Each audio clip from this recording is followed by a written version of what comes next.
If we get a 4-3, you got to you got to score. Then they get a 4-3 and they score. So that's the difference in the 2 points. I mean, we had the lead late in the game and we gave up the late goal there. You want to finish that game. I thought there was some positive things we did tonight, but you got to finish the game. You got to find a way to get the 2 points and not walk away with one. You had quite a few shots and chances, but you feel you gave up too many chances and shots as well. Yeah. I thought Peter Mrazek was very good. I thought he made some excellent saves, especially in the first period. We lost, I think, 20 faceoffs in the first period to our 5 wins, so we chased the game most of the first period. Now we reversed that in the second, and I thought did a better job. But we still got to tighten up, and be better defensively. Is that one of the most encouraging things tonight?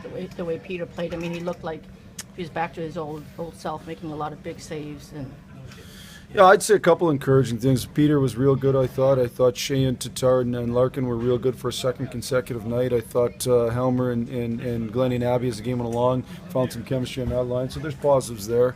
But again, we're in a spot. We got to win hockey games. We're in position to win in 2 different facets. One, obviously, a lead late in the game, and 2, a power play in overtime. We got to find a way to win. What was your line? Does that give you? I mean, that gives you a little bit of potential there. I mean, that could definitely be a pretty strong line there too. Well, I thought they kind of all play the same way. They all want to play north-south. They're gritty, they're hard, but they got enough offensive ability to produce offense too, and can kind of produce it on their own. So I like that line. I thought they did a good job. I think it can be a positive for us moving forward. What was your take on just O'Reilly's goal, the one that tied it, just the way he got to the corner and kind of, I'm not sure if he shoved the Kaiser aside or did something. Well, he's a strong player. He reminds me of Zetterberg lots, the way that he's real strong in his skates. And, they were kind of in a 50-50 battle, and he was able to kind of come out that way.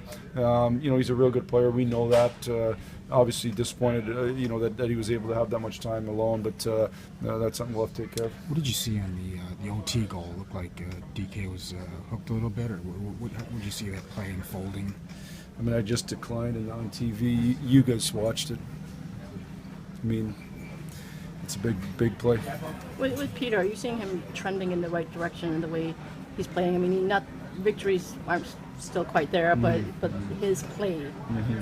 Well, I think he's trending in the right direction. I said this morning for a number of games, and even games where he's given up more goals than he wants to and we want him to. I think he still played real well, and I think he looks like he's on top of his game. He's got a swagger. He's on top of the crease. He's making lots of good plays. So I think he's certainly trending in the right direction. Are your travel arrangements what's going on there? Yeah, I think we're not going to be able to fly home tonight, so we're going to have to stay in Buffalo. What kind of wrinkle does that put on? I mean, will you still be able to skate tomorrow? I got to make that decision still whether we're going to skate or not. So there's a decent chance we won't skate based on this travel. So it's part of the stuff you have to deal with. It's fog in Detroit. It's the way it goes.